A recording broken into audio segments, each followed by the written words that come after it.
aan jeclahay inaan idiin soo gudbiyo qaar ka mid a naftood hurayaasha ciidamada qaranka Somaliland oo moraalkooda iyo sida ay dalkooda u difaacayaan idinku soo gudbiya halkan. waxaan jeclahay inaan idin maqashiyo askari ka mid a guutada libside ee ciidamada qaranka oo dareenkiisa qaab hal abuurnimo ah bulshada kula wadaagaya.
dhashiika higsada holaca naareed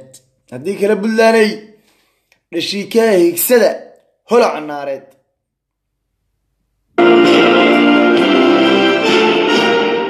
warqad sir ah oo la helay kana soo baxday xafiiska madaxweynaha maamulka Puntland ee Soomaaliya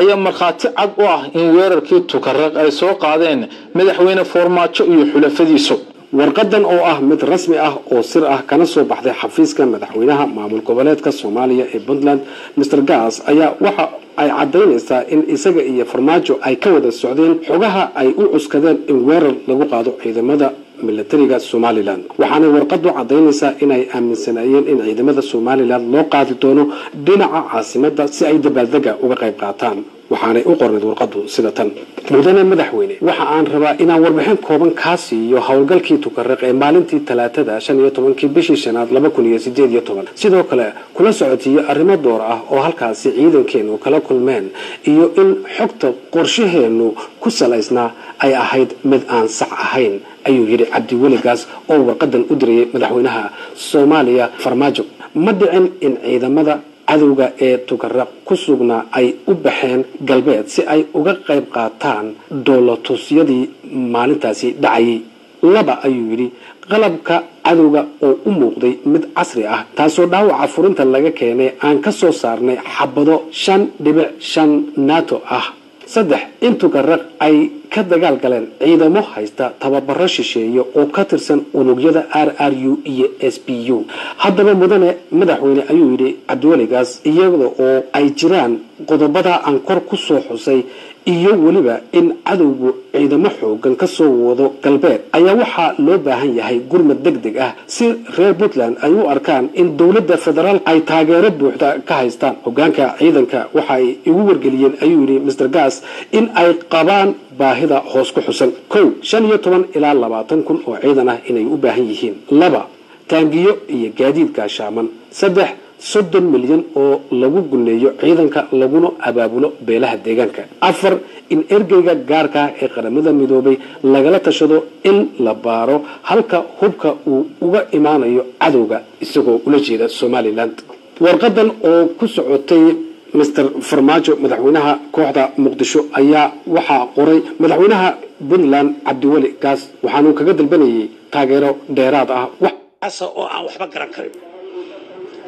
haddii aad Ethiopia tagtaan, Cabdullaahi Yuusuf iyo Cadda Muuse labaduba caawa wayna ka hooseeyaan, iyo dawladda Ethiopia ayaa garatay oo ay saxeexeen iyagoo labaduba madaxa in lagu wareejiyo Somaliland.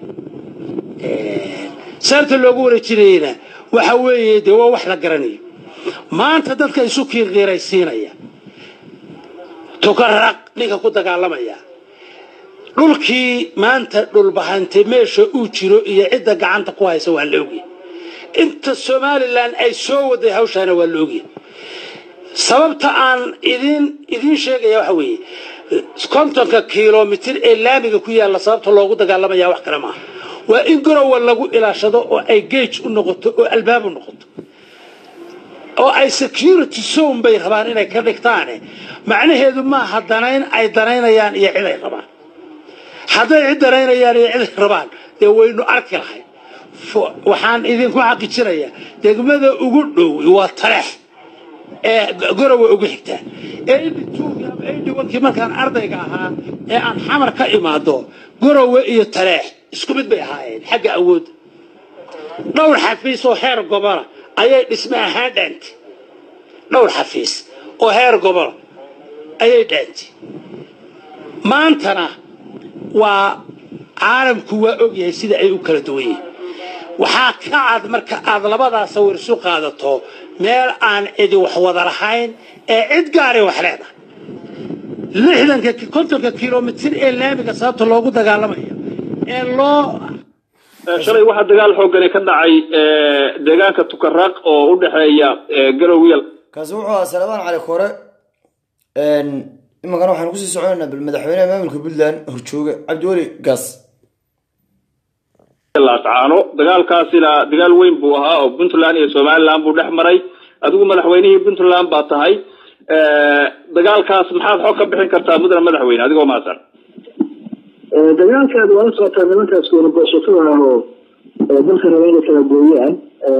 ayaa haddana dadkii Soomaaliya sheeganayeen Soomaaliya ku magacaabeen kala qaybiyo ayaa waxay ku soo qaadeen Puntland wala socota bishii January sanadkan sideedii waxay dalka oo jooga ayaa lagu soo duulay Tukaraq ay qabsadeen shalay ayaga warka soo qaaday طبعا dadka Puntland saacad shaqadooda iyo kalamadooda iyo ardayda iyo dalkooda inay difaacaan waa waajib diinay waajib iskuulay dadka waa difaacaya waa iska celinaya dalbahay ku socdaan xaqbahay ku socdaan nin saamid rabaa inay daadiyaan bisha barkeesa ee Ramadaan waana waxa uu baahay dadka Puntland markay joogaan inay dalkooda difaacaan inay shaqadooda difaacaan in ay midnimada Soomaaliyeed la ilaaliyo wax ka yaala musab iyo difaaca dalkooda oo soconaya dadka reer Puntland maxaad oran lahayd arrinta la xiriira dadka Puntland waxa weeye waxa uu baahay dalkooda difaacaan shaqadooda difaacaan dalkooda ilaashadaan maanta ay soo qabsanayeen waxay soo qabsan arrin cadeeye waxay yiraahdeen qaas caalam ay yiraahdeen maraq ay yiraahdeen goob soo marka soo galo soo fariistaan yaan marka waxaas marka hawee aan iska celiyo dadkan dibaaga ah oo xushta ah oo banaystay diinka dadka Soomaaliyeed islaamka banaystay aan si xoog leh u soo celiyaa waliba 10 loo dhiga barazangaas oo isagoo kaasi wuxuu madaxweynaha maamulka Puntland oo la dadka reer Somaliland waa wuxuush oo bahalo wadada dhintay inta markaan ka gudbo waxaan rabaa marka hore halkan taxsiin uga diray caaqilka guud ee beelaha Somaliland xaaladda ku dhintay magaalada Hargeysa ee shilka gaariga ku dhintay caaqil Axmed Aar rabbi waxaan uga baryaynaa inuu naxariistiisii janno ka waraabiyo wuxuu adoon muumina adoon saalixa adoon nabadda ka shaqeeya adoon Somaliland taariikhdeeda ku suntan adoon aan jeclaysi aqoonin adoon aan qabiil aqoonin wuxuu adoon Ilaahay wuxuu adoon ay ku soo hirato dhammaan ummadda Soomaaliyeed meel kasto ay joogaan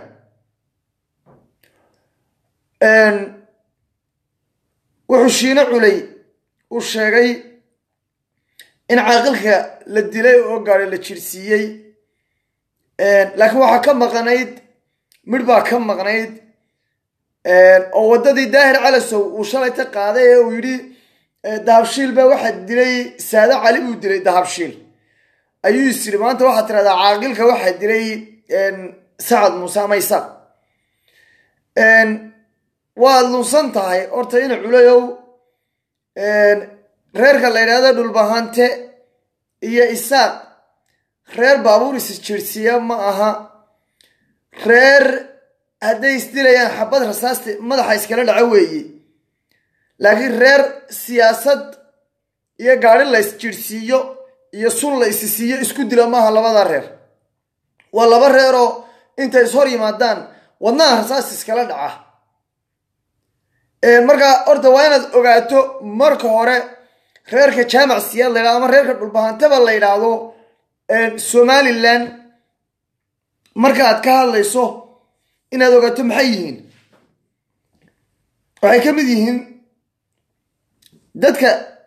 ugu jecel somalilan dadka somalilan loo daba istaago ninka dhulbahante uma dhinto sida ducufka uma dhinto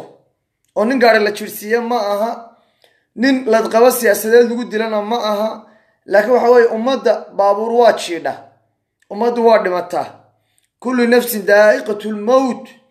wa inamaa tuwafawna wujuuruhum biyowmi alqiyaama faman suqsuqa cala annaari faqad faasa fawsan cadiim naf waliba way dhimanaysaa geerida way dhadhaminaysaa mana awalayso mana aakhirayso haddaan biyo ku dhimanayo haddaan diyaarad ku dhimanayo haddaan shil gaari ku dhimanayo rabbi baa xukumay wa xukmu allah weeye bil barakaysan weeye bil cibaado weeye bishii ilaahay fadligiisa in lagaga xishoodo ay ahayd weeye waa bishii u soo degay alkitaabu almunazil waxaa tidhi caaqilka waa la dilay caaqilka lama dilin ina yarow ciyaalaba gaari watay oo afuruu cararayey caaqilkana ilaahay ilahabaa kaxaystay caaqilku waa geeriyooday caaqilku adiga kaamuu dhimanin qabiil daarood la yidhahda kamuu dhimanin caaqilku wuxuu caaqilkii somalilan caaqil nabadeed buu ahaa haddii daarood la necab yahay oo cid daarooda lalaynayo 200 oo wiil oo majeerteen iyo mareexaan ah ayaa maanta jooga oo tijaara oo hargeysa jooga intaanu caaqilkayaga dilayno maxaanu kuwa u dili weyn haddaanu nahay anagu beesha isaaq haddaanu cid dilayno 200 ee wiil ee majeerteen iyo mareexaan ee maanta hargeysa iyo burco dhex jooga iyo boorame iyo gabiiley ayaanu dili lahayn ilaa min wajaale laakiin annagu dhaqankaa ma naqaano oo dadka ma dilo dadka dalkayaga jooga ee martida nooca ma dilo macdalla waaba ninkii u dhashay dalkan baaba tiri waa la dilayba war caaqilka ma laajibaad mooday war caaqilka ma waxaad mooday ninka yimi gunagabo war caaqilka ma waxaad mooday ninka yimi qabri bayaxyo iyo dhagax buur may maaha caaqilku waa nin somalilandera waa caaqilkii ummadda reer somaliland adeero soomaad garanay waxaan kuu sheegaya ina culayow wax aan waxba kuu noqon karin baa jira wax aan wax kuu noqon karin ayaa jira maanta markaad leedahay dhulbahanta lagu arag dhulbahanta ma dagaal buu ku jiray dhulbahanta kuwii dagaalka dhulbahanta warragan waa dhulkayaga nooga taga daaroodow oo waxba idin lama wadaagneel maada rayaal naga taga oo dhulkayaga nooga taga war anagu dowlad la yidhaha somaliland baanu leenahay dhulkana annaga alo dhulbahantaanu ku leenahay dhulkayaga nooga taga ee daaroodba miyaan dhulbahanta kusoo duulin waa hay dhulbahanta hartinimadaad sheegaysaa xaggay taalla ilaa daarood intuu ka tiro leegyahay dhulbahantu maanta kusoo duulay dhulbahantaad hilibkooda xalaashateen shalay talaax baad 100 kaga disheen soomaad garanin daraata talaax baad haddana dib waar ugu soo qaadeen war dhulbahanta waa iska kin celinayaan dhulbahanta waxba ha ku wareegaalaysanina waxba ha ku wareegaalaysanina dhulbahanta dhulkan iyagaa leh dowlad leedaha somaliland ayay wax la leeyihin dowladooda ayaa wixii ay ka qaadanayaan wixii ay la wadaagayaanna la wadaagayaan haddaba waxa weeye maanta waad soo habar wacateen tollaa ayaa daarooday baad tirahdeen soomaadaan fahmin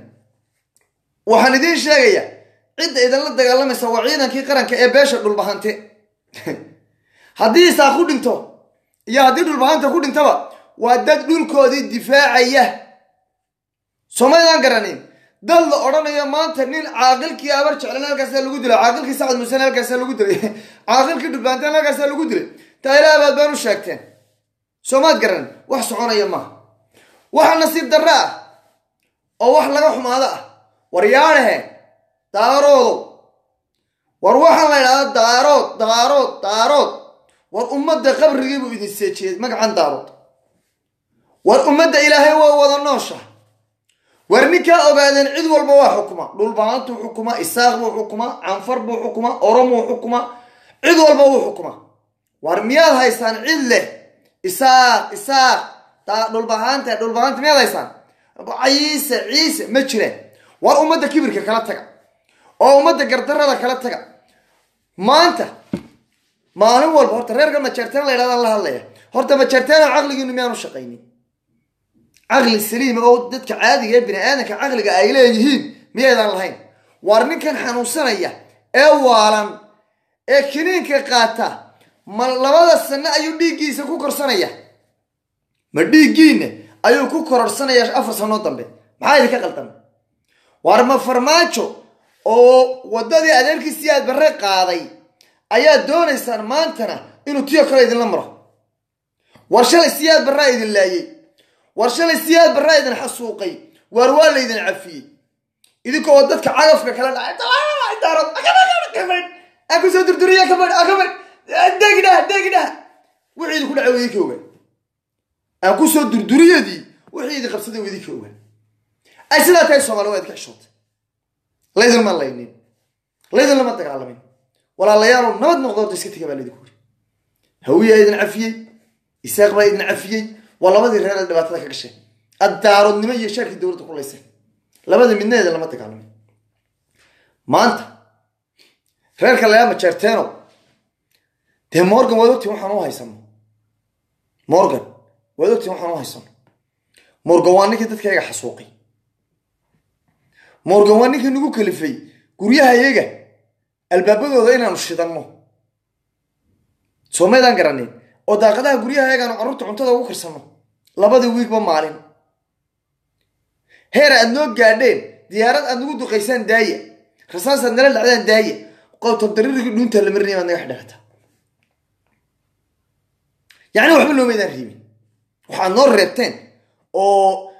aad Israa'iil dadkaas maalin ku noolaadaan messenger war anagu waa idin naxray war waa idinka awood badanna war waa idinka ciidan badanna haddana ay Soomaaliland war haddana walaaladaytiin oo dhibtiina ma rabno war yaale war marka maanta aad sidan u wada caytantaan war ma waxaad garan weydeen war aqliga wanaagsan ha idin shaqeeyo war aqliga war markaad maanta Morgan aad noo soo kaxayseen ee Morgan aad jiidi tiraadaan tukara kaalay maxaad naga sugaysaan illa way idinka soo duubay bal Morgan maanta waa idin yimi kursigu idinka doonayaa maxaad idinna dhaxlaysaan maxaad dhaxlaysaan cawaaqibsa xumada aad dhaxlaysaan maxay tahay soo ma dhaxlaysaan Somaliland inankii aabihii uu Morgan dilay maanta waa ninka jiida hor jooga inanka ay Morgan maanta maxaa u kala dhaxeeya Muuse Biixi baa kala hor taagan madaxweynaha qaranka Jamhuuriyadda Somaliland ayaa billahi tallaahi kala hor taagan kaasa kala hor taagan eebaan u garaawa nabad ku fadhiyaan maanta jiida horena yimaadeen waxa kale oo yaab leh war yaaraheen war nimankan Yurub ka wada yimi ee Afrika ka wada yimi ee walaaladooda Yurub ku raaxaysanayaan ee cararooda Melbourne iyo Mareykan iyo United States ay kala joogaan iyo Canada iyo Yurub maxay idin dilayaan war maxaa dhul aydan lahayn maalin walba ma jarteen oo leedin leeyahay tolaayay ya hartiyay hayay ka soo kacay harti oo dhanow ma dhulka dhulbahantada soo xaydateen war dhulbahanta dhulkiisa wuu u tashaday war dhulbahanta dawlad buu noqday war dhulbahanta dhul aanu ajnabi ku ahayn oo laaji ku ahayn oo xabad lagu dhufanaynin oo loo kibir loo sheeganaynin ayuu jooga oo isagu uu kibiro war waxaan idin leenahay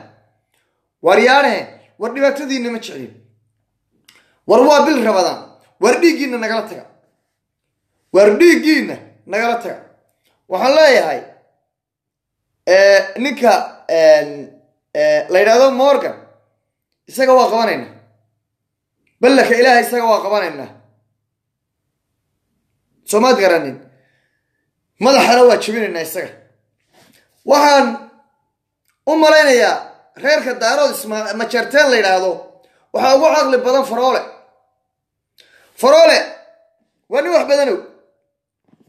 waa nin wax badan og faroole waa nin xididnimo yaqaana waa nin xigaalnimo yaqaana waa nin garanaya dadkani sida isku yihiin waxaa nasiib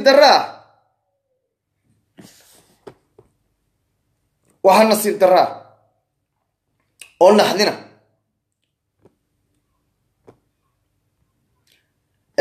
khaliif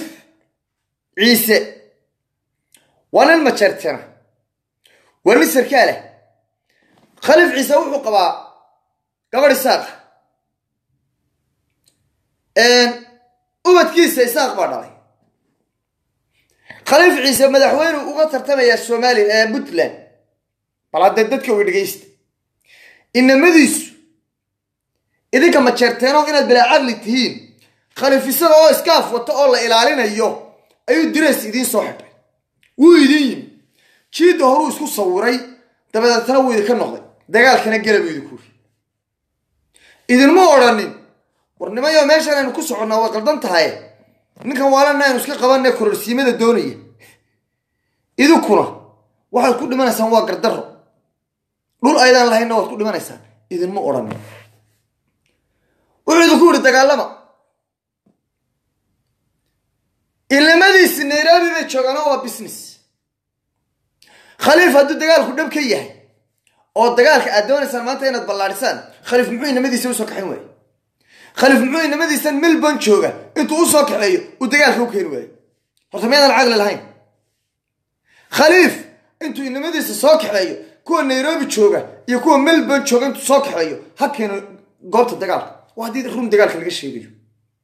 anagu markaa waan u qaadanayna dagaal cad inuu yahay ayaan u markaa u qaadanaynaayo marka la war khaliif ciise inankiisa waa kan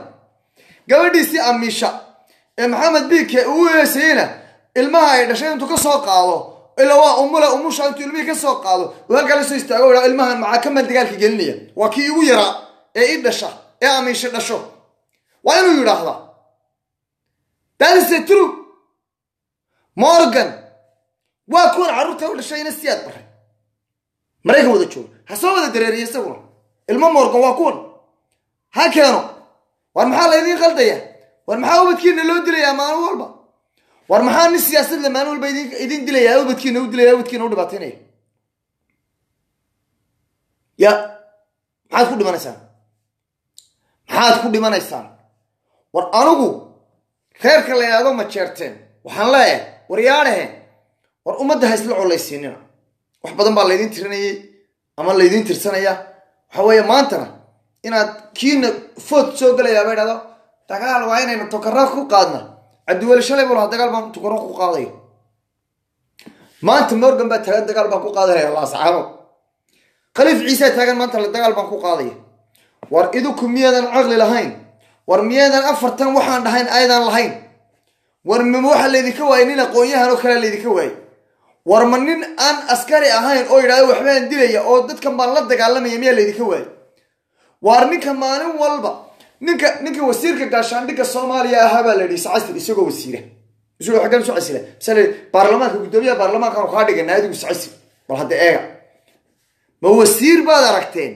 yiri war sacasilaya oo dabeetana waan tartamaya meel aanu ogeyn oo wuxuu ka nasiib qaadaya aanu ogeyn waxan waa wax dasi cadba waa wax iska cad war kii ra'iisul wasaaraha Soomaaliya ka soo noqday Soomaaliya soo cunay Cabdirashiid عبد محال يا كنده أبي مدحونا هجرده وحنا ناحية سكن ناحية عمر عبد الرشيد بالعبد ولق هيك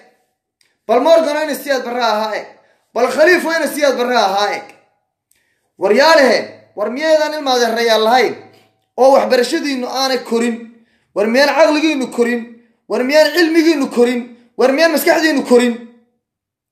وأفرت الصومالية كسو وريري أمد الصومالية سو كردلي أمد الصومالية دي قول صوميرتي أمد الصومالية صاعني أيوم بامد والبامركم مقتشة كسو دارو يدين من يمسورنا يمدحوين عندوني عبد الله يوسف كسو بلو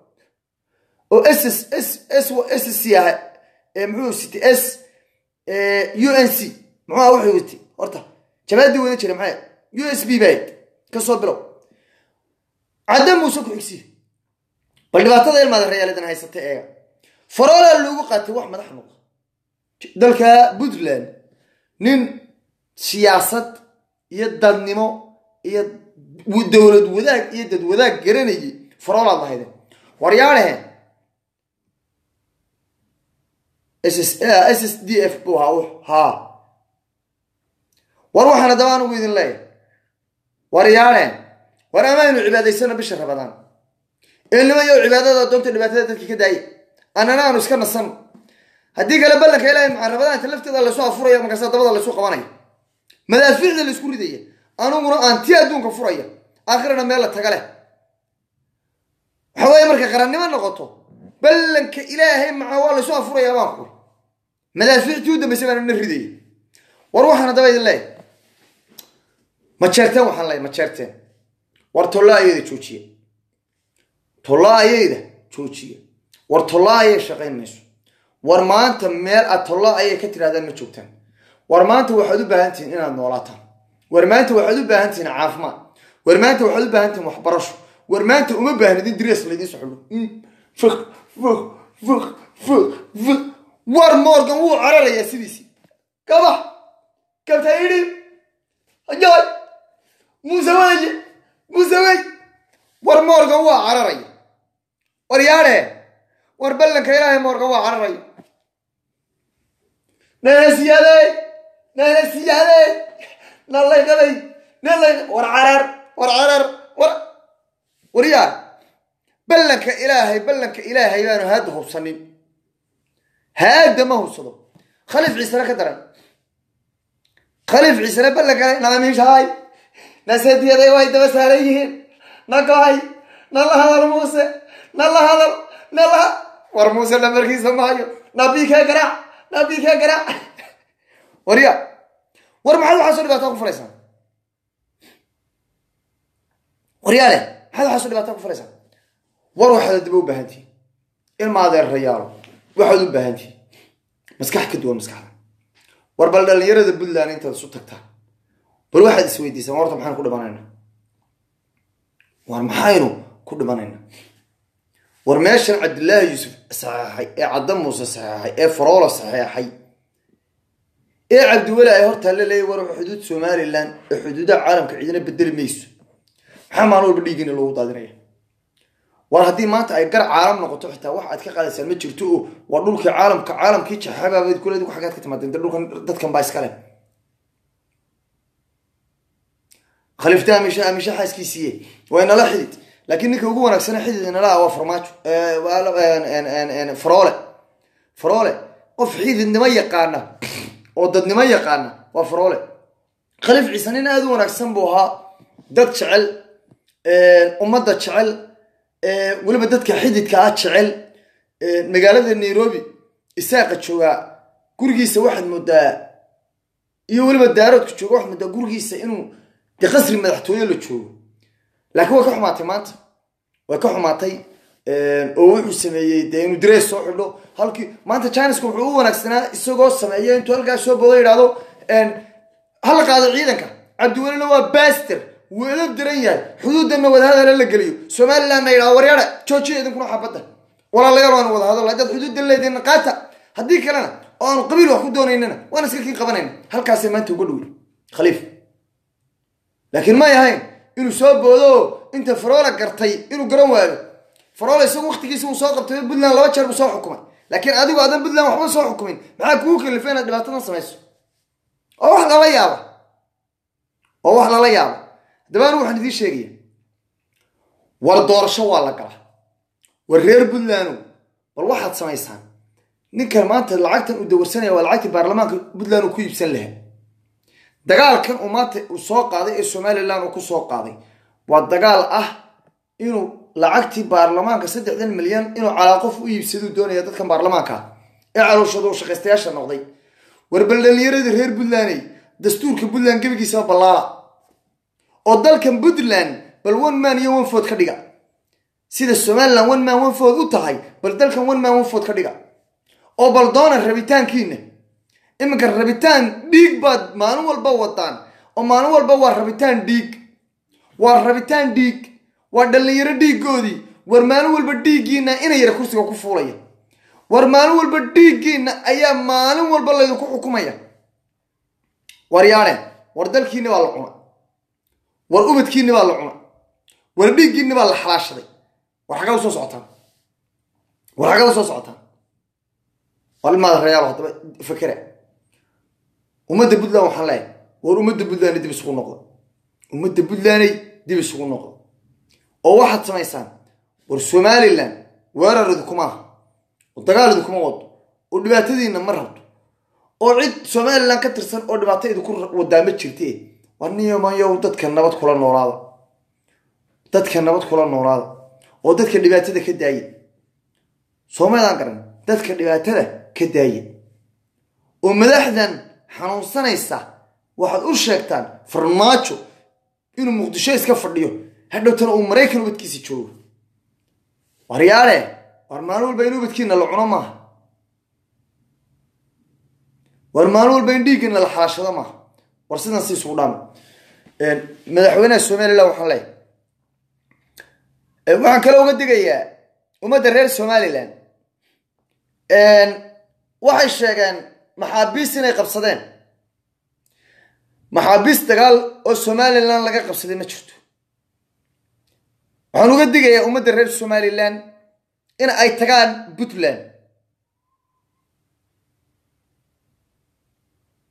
Somal fahmin haddii ay dhacdo annaga maxbuusna laga qabtay ma jiro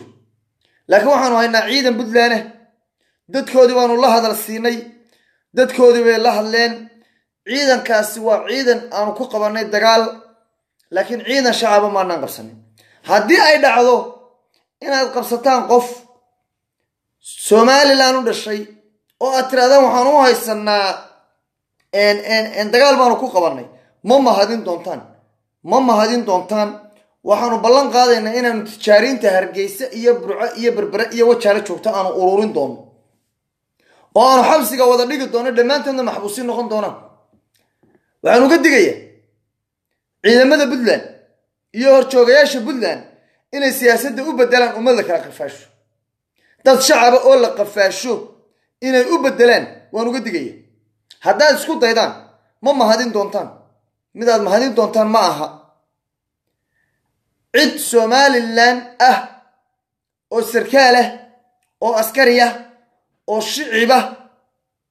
oo sifil oo waranla oo Puntland ay dagaalka ku qabatay ma jiro ha isku dayina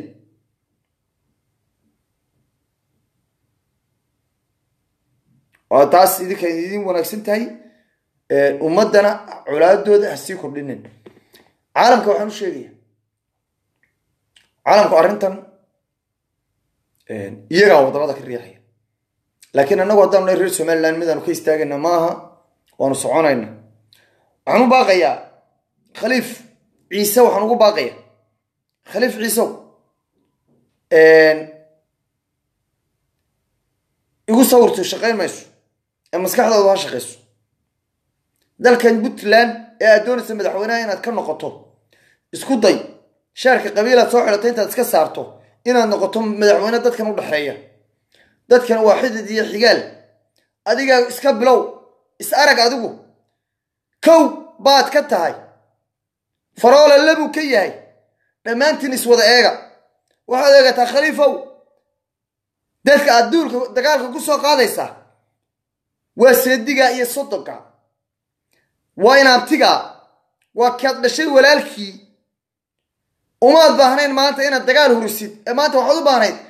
inaad kursiga madaxweynaha ku qabsato Cabdiweli oo dhirbaaxa kaga dejiso Somalilandna wada hadal la furato laakiin waa ku socon weyd imika dhowda istabaqabo wadada Morgan maray haddaad martaa adun bay ku daranta adiga Morgan isku sibaad noqonaysaa same baad noqonaysaa isku hal wadana waad wada qaadaysaa marka anu wali nasteexan ku wada wali loo ku digay haddii aad doonaysid inay sidaa tahay dagaalka toos inoo soo wada geliya toos baynu dagaalka wada gelayna siday tahay weeye cidda caana ka dubtaan ee caana ka qubtaan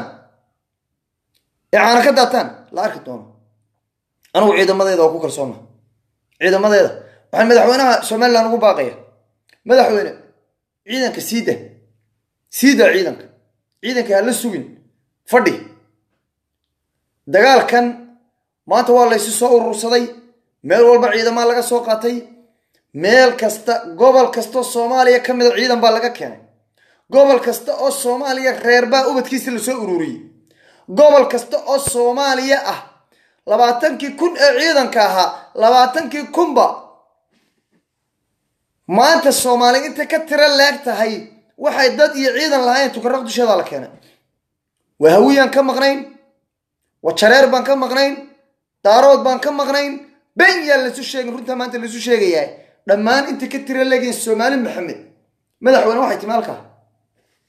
ummadda reer Soomaaliland ay ogaada dagaalkii 1984 aynu ku soo laynagu haystay dhulkeena dagaalkii oo kale ayaa maanta ka bilowday magaalada tukaraq la yiraahdo dhul bahanta reer la yiraahdo looma socdo dhulkan waa dhul bahante laakiin dawladda Soomaaliland dhulkeedii weeye dhul bahanta deegaan ahaan buu leeyahay reer walba meel buu Ilaahay ku irsaaqay oo degaan oo dawladdiina calankeedu ka babanay maanta dagaalka dhul bahante laguma soo qaadin ee waxa lagu soo qaaday Soomaaliland yaan la idin oranin dagaalka waa daarood wax la yiraahdo oo lala dagaalamaya ma jirto daarood wax la yiraahdo intaas oo kuna qarniba daarood noolaa maxay daarood isu dil waay daarood muxuu daarood isu xasuuqi waay wax daarood la xasuuqi ma jirin maanta waxa socda waa dagaalkii farmaajo dagaalkan wada farmaajo iyo ergeyga qaramada midoobay u qaabilsan Soomaaliya ayaa dagaalkan wada ergeyga laftiisu waxa uu Soomaaliland ka waayay wixii uu doonayay waxa uu Soomaaliland ka waayay inuu dadka reer Soomaaliland yiraahdo sidaan doonaya yaa maantana qabiil isu dila maantana reer isu dila shalay Faysal Cali Waraabe ku cabanay ma Faysal Cali Waraabe ku Faysal Cali Waraabe runtu sheeg dagaalka maanta ka socday meesha labada reer isdilayay ceelaf weyn ya wiilu tagu doona shaqo kumireed baa lagu yiri wadada ka bax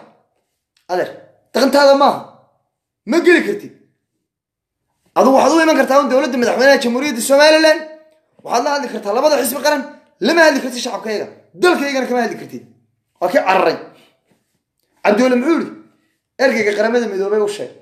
faraalo xitaa laftiisu wuxuu leeyahay ergeyga qaramada midoobay beesha caalamku inay dagaalka joojisay hada eega waryaale reer Soomaaliland ha isdhiganina umul ha noqonina umusha ilowshiyo low dadkii idin xasuuqay weeye dadkii aabiina xasuuqay weeye dadkii awowgina xasuuqay weeye dadkii habliina wada kufsaday weeye dadkii aakhiraydin diray weeye dadkan maanta idin la dagaalamaya you wake up all the Somalilander Ramadan Ilaahay meel la wada tagal leh jannada cadaab meeshii Ilaahay noo wada qoray baynu wada tagin Soomaaliland garanin waryaanahan ka kaca oo wake up oo toosa oo difaaca dalkiina oo difaaca qarankiina haystaawonina astaghfirullah subhanallah war dagaalkii Badr ban nabiga calayhi salaatu wassalaam Ramadan buuha gaalka Ramadan dagaalka soo qaada nimankan waa munaafiqiin ma niman islaama isdifaac yaa idinku Ramadan miyaan adoo Soomaaliland bas ka odhanaya oo damiyana amsa ma iyadoo ciidankayga iyo dadkayga la doonaya la xasuuqayana amsa Cabdiwali muxuu doonayay how many fucking million buu doonayay inuu inaga dilo maalinta dhawaato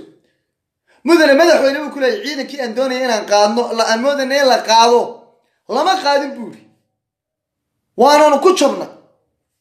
wuxuu doonayay in ciidanka la qaado 100 askari meesha lagu rabo 100 kaba la dilo ma geeri inaga xun baa jirtay waryaana reer Soomaaliland inta khaliis dheer sida carabtooda qaadato astaghfirullah la ilaha illa Allah idinka oole كلمة الحق كل انت وامحين عسنمضو كلمة العليا إذنكو الله أكبر لدنت من قال شبابه من قال قحساه يا ورمانول مما محنو سجنه مدحوينه وحنو لنا مدحوينه موسى بيح عبديو كانوا أقران إن إفردي إن نقد الشو نحن عيدا كيغا كانوا أقران إن ما نقول بينه وحنا بريدو مدنا مدحوينه نوسيدا عيدا كيغا نوسيدا ما هذا السويسة وحن كلو أن هل كان كعم بارينيا كان كعيدا كالسومالي نوح تاني والعم بارينيا مدحوينه أنا وحنا نقول باقي إنه نوح تاني بدله ما قدن كراحك عيدا كيسا وايو تودوكي 9 كيلومتر إلا قد قبوبة أي عيدا كالسومالي لنقرصتي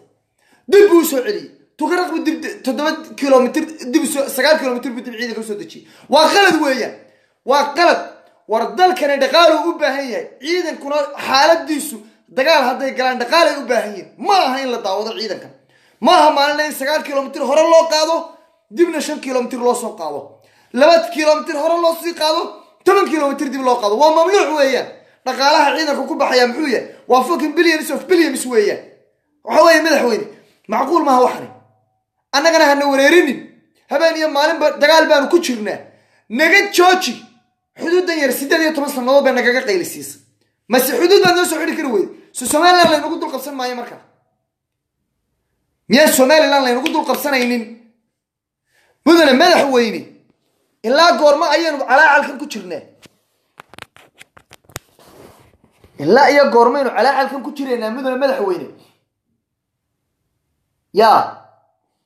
استغفر الله رمضان الكريم ولا ليال ميانو دور سنة وحسن الله ولا ليال يدو حبل لي نقول رديو يدو صلاة حبل لي نقول على ميانو دور سنة استغفر الله مسلمين جامس أمة دندن قف قبطة آن لهين أمة دندن دمان تولى آنو داد كان لينو يدد كان نندن أمة دندن لغا سوتاقا ولا لينو نحي إلهي هلاقا بقو مسلم بايرو نهي وار محاي نغا قلدن محاي نغا قلدن إلا قرمينو لا إله إلا الله مسلم بايرو نهي ولا الله ينو نهي صومالي بايرو نهي أينو يستينو إلا قرمينو سنو كسعونين يا إلا قرمين مدنا مدحون عيدك سيدة عيدك النحن بعد الشيء دروح ما يكون عايسة بالروى وضنية شبيان عيدك انتو أود ليه هيبا دقالك خورا الله قلع مدحويني قلان ما يمعناها وحيان دقالك عيدك حيلة ديسو ما أها إني ميريس كفريان عيدك هدف كي ميشن لوجي وإنو الصغار مدحويني عيدك وكتمر كليه أو أود كليه انتو عيدك صعوني وحنا طبعا كليه وأنا يقول باقي مدحونا السومالي مدحونا عيدا فراقع عيدا كانت 8 سنة 8 سنة ضد أي أنت سلعة كصعدة معقول ما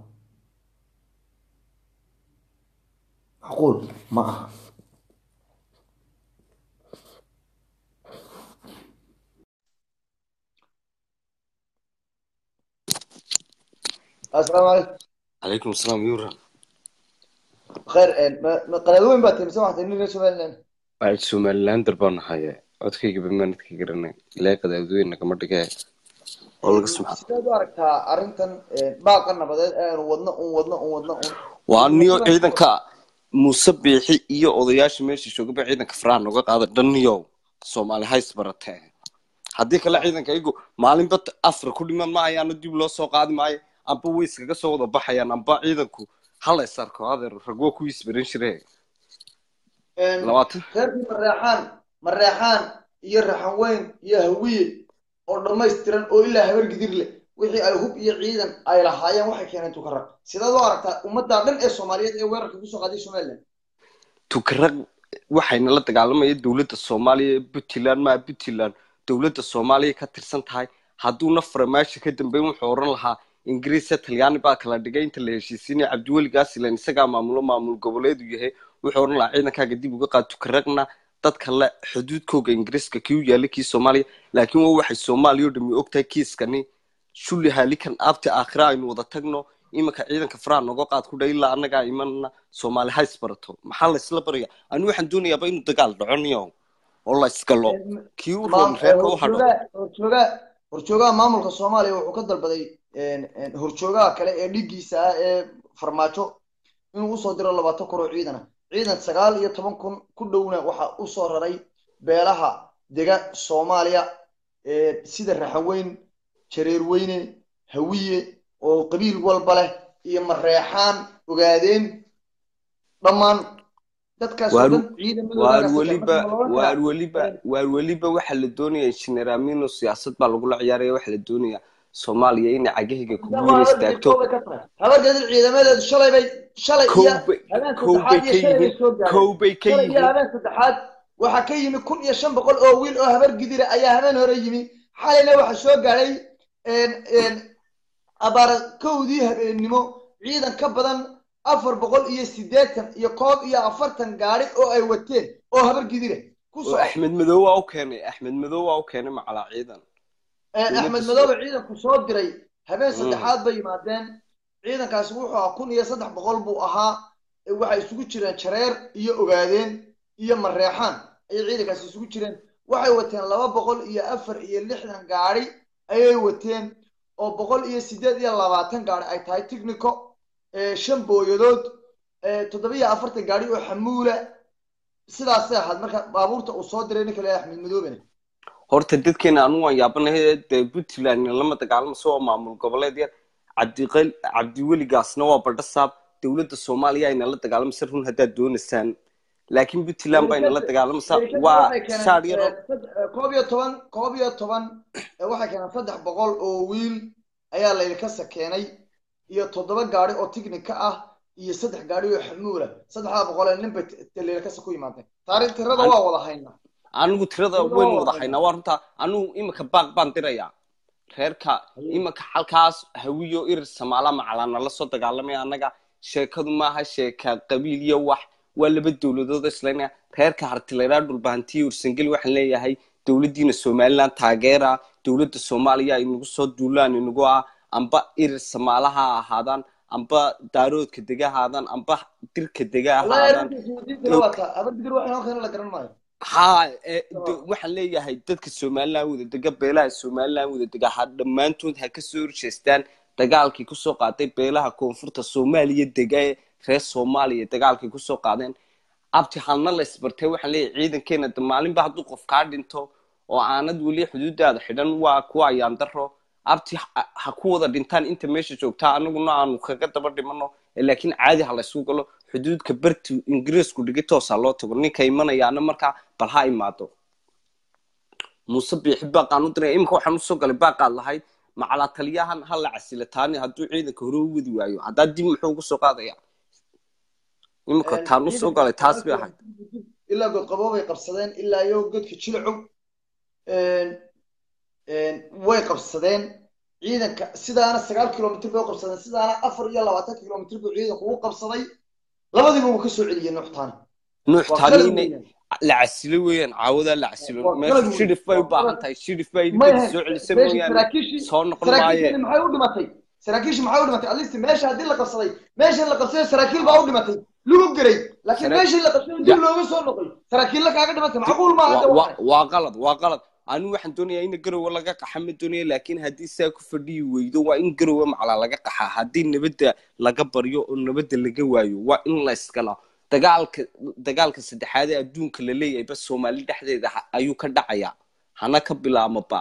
yuuna dagaalka adduunka la sheegaya bas Soomaali koo ha ka bilaamo waxaan leeyahay Muuse Biixi waxaan dhiga sidii madaxtooyada iska daa shaarka ciidanka qaranka xidho shiido hore tag adigu taaniga soo celcelinay ciidankana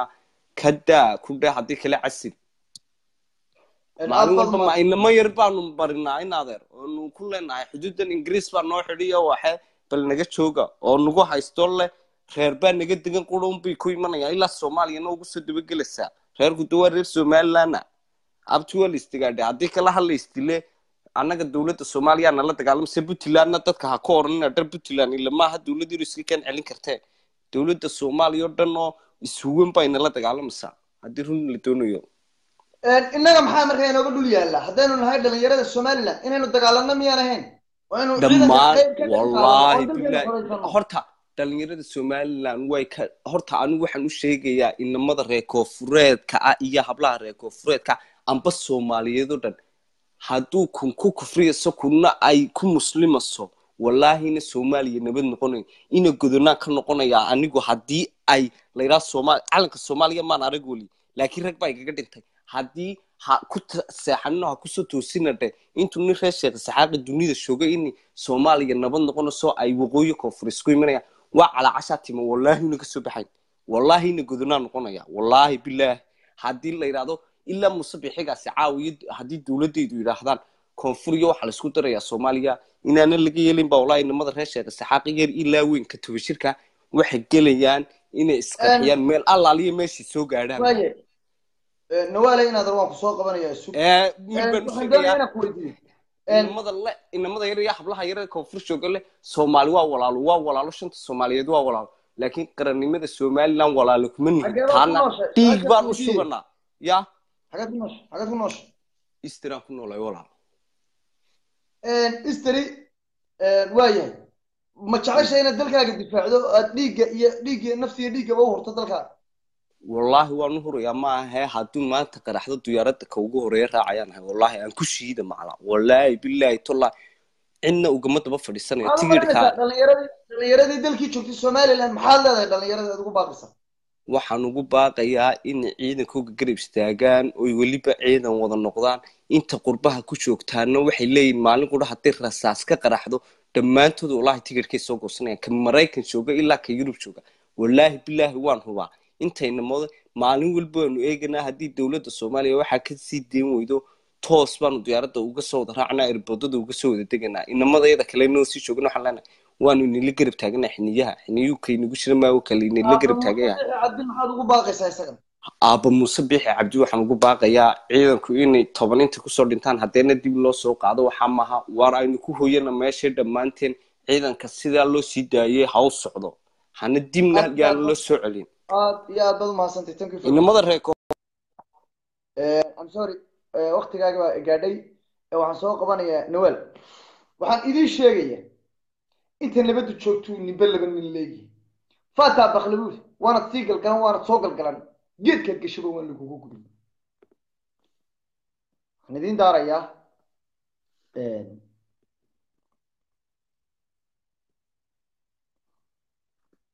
anaga kun ciidankayga qalabka ruuxda ciidankayga eega wararkaasaan ka hayaa مجاهد عداوة كمدها هالجمياش دلك الصوماليلان سحرية سنم كان مدها جدي يكون يشتاق الصوماليلان كل واقع حتى أنا أحسر كثر سنة عيدا ماذا قرن كالصوماليلان وربعين الله لا يفافهي كون يشتاق الصوماليلان يكون سجال بقول قبي سجال شنكي شغونا فرهين هذا قد دري دولة الصومال يدي تبنكي مي أو أنو هاينا فرتي جدي لجون يشتاق كل واقع كان صور رسل عيدا ماذا سنم إلى قبيلة يبل قبلي وحنا أنو هاين sidan gudoomiyaha gudida aadan tarabi jaamac tuug tarabi gudoomiye ku-xigeenka ahna gudoomiyaha gudida fulinta jaamac Ismaaciil Hawd abwaan cadaawe waa aniga xog haynta kayd Ismaan Maxamuud xiriirka iyo isgaarsiinta Maxamed Maxamuud Sardaaye 13 bisha habeenkeedii labadii habeenimo ayaanu go'aankan gaadhnay inaanu goosanno subaxa 13 markaanu burcashirnay sheekh iyo berberana waanu isu maray maalintii 14 hargeysa iyo gubadle ayaanu isu maray maalintii 15 gabiilay ayaanu la shiray oo ciidamadeedu soo dhaqaajinay gelinkii dambana hargeysa keenay waqooyi galbeed 16 ayaanu ka soo dhaqaaqnay 17 annagoo sheekh iyo berberana wadana gelin duhurkeedii ayaanu soo galay magaaladan Togdheer ilaa 1500 gaari oo ilaa 900 tignik saddexdii iyo barkii galabnimo markii aanu ka helay ballanqaad ah inay ku dhawaaqayaan gooniistaaga ayay ciidamadu dib uga soo baxeen habeenka ilaa iyo eeg bilcille ilaa iyo Yuroowe waxay ahayd ciidan siman waxaan la hadlayaa qoladan yar ee Soomaaliya leeyahay dawladda yar la ilaaliyo taagta daran leh fariin fudud oo sharciya ama qodobada ku habboona ayaan oranayaa sida jabuuti iyo etoobiya ay istabuhu daris noogu yihiin haddii ay muran geliyaan waxay la kulmi doonaan cawaaqib xumo maxaa la kulmayaan nawaale inaadan waa daashay kumee aan kusoo qabtee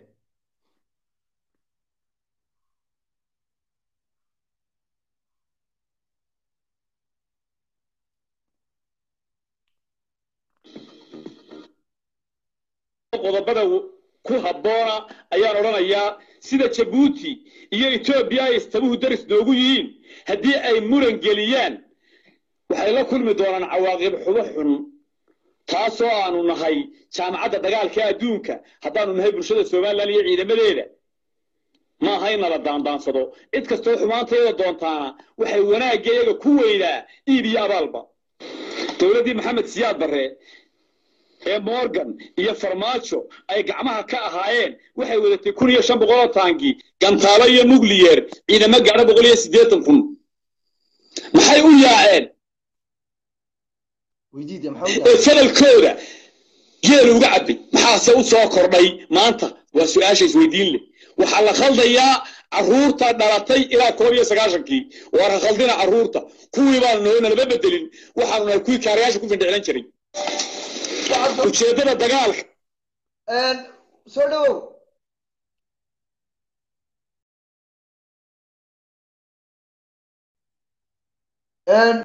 laguma maqlo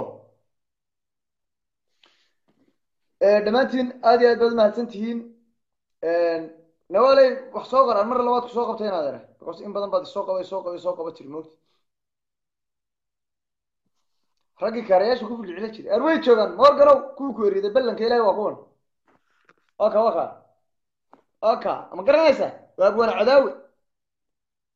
waa laftiisii ayaay morganow carar bararagbaada iyo dharragbaada hadhow waa la arki doona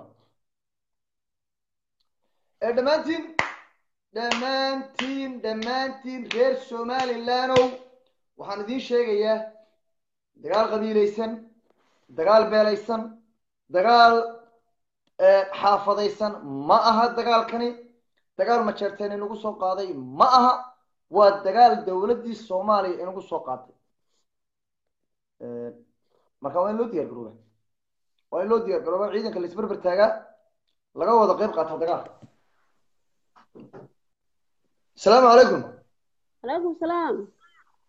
barnaamijka waad la socotay soomaa والله سفي عم برجع ورايو ما أنت حرارة كلوب ولا محاطر هيه ما تقدر سنة برنامجك والله نقدر سنة يا محاطر كفي عم بوداي قد وين توي صور وسطا صحا والله وحنا والله ده إذا ما هرا لو سيدا والله لو سيدا مع الدمر كوا دجال جاي أنا بقول رأي حاجة دمر وان قصد marka waxa weeyaan in hubka la qaato in la iska dhiciyo waxa la dhibay shantaas gaaray sharci ka wareey moogta marka waxaan oran lahaa ciidamada wallahi dadku ay lacag iska ururiyaan weeyaan in ciidamada loo kaco weeyaan inaad ciidamada dollar inuu ciidamada saduuq loo sameeyo in lacag la iska ururiyo in ciidamada la yiraahdo hore u socda in ciidamada la tuso in dad ka dambeeya ciidamadan maanta ciidamadan 45 kilo 60 kilomitir u jira xuduudii ee la daawanayo ee 60 kilomitir intaasoo sanadood iska fadhiya ee dhaxanta fadhiya ee imka muddo 4 bilood halka fadhiya in ciidamada sida laga daayo ciidamada si toos loo socodsiiyo waa khalad in ciidamada meesha lagu hayo ciidamada ay meesha iska fadhiyaan ثاني أنا أقول حكاية بعيدة أنا سوداني بقلب كي حبدا الاستجداد دفاعي هو محي سواسي وخلط ما عيدة ماذا السومان أنا واحد استنقلب كود يو وح حبدا الاستجداد دفاعي أنا كنت أقول يتخرج شوغان وح قلبه وح دفاعه تيم مضح يتي حق صرير كحل انت عيدة ماذا ما هيستان ما هو مركا تيفيق وكليلو ويسكا ساران بكوس قلب كان حبدا وكلول ياي مركا أي تيفيدو أي كاميرا كدوبيان ويسكا ساران عيدنكو لكن عيدنك قلب كيسو واو دايي سنة ملترية عيدنكا أنا عيدنكا كترسن أو دح شوغا عيدنكا واودن تاي سنة ملتري لكن waxaan anagu ku kalsoonahay ciidanka waxaan ogahay inuu ciidanku iga niyad jabayo haddii ay sidan usii fadhiyaan marka in ciidanka si toosa loo dhaqaajiyo oo weliba jananka ciidanka la bedelo ayaan anigu saaka taageersanahay oo janan kale la magacaabo si ciidankan uu toos ugu dhaqaaqo aan ahayn ciidanka uu dhaqaajiyo ninkan nuuxtaana waxa weeyaan dhalinyaradan iska wada meesha iska joogtay wadanka inama badanaa ka buuxa waxaan weyn hore loo wadaa oo weyn ciidamada la kordhiya maanta waxa weeye Soomaali oo dhan kula dagaalamaysa maaha inaad ciidamadaada aad yacni ciidamo kale cusub waa in lagu daraa waa in ciidamada xuduudka la isku wada geeya ciidamadii Soomaali wixii ay askari lahayd ee askari maamul goboleed lahayd ee gaari technical maamul goboleed lahayd maanta waxa la keenay tukaraq dusheeda ma ila tahay ciidamada awoodda ayaa inagu soo socda inaanu ciidan kaliya nidhaano ma shacabkeena inaanu ku dareerno meesha dhalinyaradu waliba ku dareerto miyaana qurux badnayn qurbaha jooga waa inaynu dareernaa waa inaynu lacag iska ururinaa waa inaynu kacnaa ma aha inaynu nidhaano yacni ciidamo un baa halkaa joogo daanu ciidamaanu haysanaayo waanu iska celin karnaa may taas ma aha waxa weeyaan inaynu kacno dhexda xidhano raggeena iyo dumarkeena inaynu dagaalano weeyaan waxa lagu socdaa ma aha dhul bahanta waxa lagu socdaa ma aha dhul bahanta leeyahay waxa lagu socdaa waxa way caankaaga lagu socdaa adiga lagu socdaa صح ma fahamtay marka waxa weeyaan anigu xaqiiqada yacni dhalinyaradu kuwa wadankii jooga waa inay is abaabulaan waa inay qoryaha gurtaan shalayba inagoo shiciba waynu wadankeena difaacno xoraysana maantana inagoo qarana waynu wadankeena xoraysana aad baad u mahadsan tahay thank you very much walaalo waxaan ugu baaqayaa ummadda reer Somaliland ummadda dhalinyarada reer Somaliland waxaan ugu baaqayaa dhammaantiin inaad qaadataan aad baxdaan iska register gareysaan guutooyinka ciidamada guutada 770 guutooyinka dhammaan meel kasta ay joogaan iyo xero kasta ay ciidanku joogaan inaad sida ugu dhaqsaha badan la aad ugu dareertaan u baxdaan u tagtaan waxaan doonayaa dhalinyarada reer Hargeysa reer Boorame reer Burco reer Cerigaabo ama reer Sanaag waxaan idinku baaqayaa sida ugu dhaqsaha badan leh inaad dhammaantiin aad iskaga soo xaadirsaan saldhigga dhexe ee gobolka magaala madaxda Laascaanood iyo magaala madaxda Caynaba halkaas oo aad ku qaadan doontaan bil tababara sidii aad isu difaaci lahaydeen dhammaantiin because waxa way si aad baraba 7 cisho ayuu inugu soo tababari jiray 7 cisho ka bacdi ayaa inta Liboya laga soo qaado iyo gaarisa dusheeda ayaa la keenaya Hargeysa iyo Berbera 7 cisho tababar qabay inankeenu xabada uu ku dhashaa xabada waa ku dhashaa istifaacana waa ku dhashaa waxaan ugu baaqayaa ragga dhalinyarada ah ee qoriqaadka ah ee Somaliland jooga dhammaantiin maanta inaadan direeska ciidanka sugin inaad dhammaantiin direeska wada xirataan Somaliland waa wada askar Somaliland waa wada difaac waxa way maanta dalkeena ma aha sidaad moodaysaan ma aha ciidankeena maanta meesha inaga jooga ciidan 3 jeer ka badan ayaa la doonayaa la soo ururiyo waa inaad diyaar garowdaan okay inantaas soo qabanaya 2 kelmadood dabeetana hal ugu dhaqsado marka dagaalka hal la dedejiyo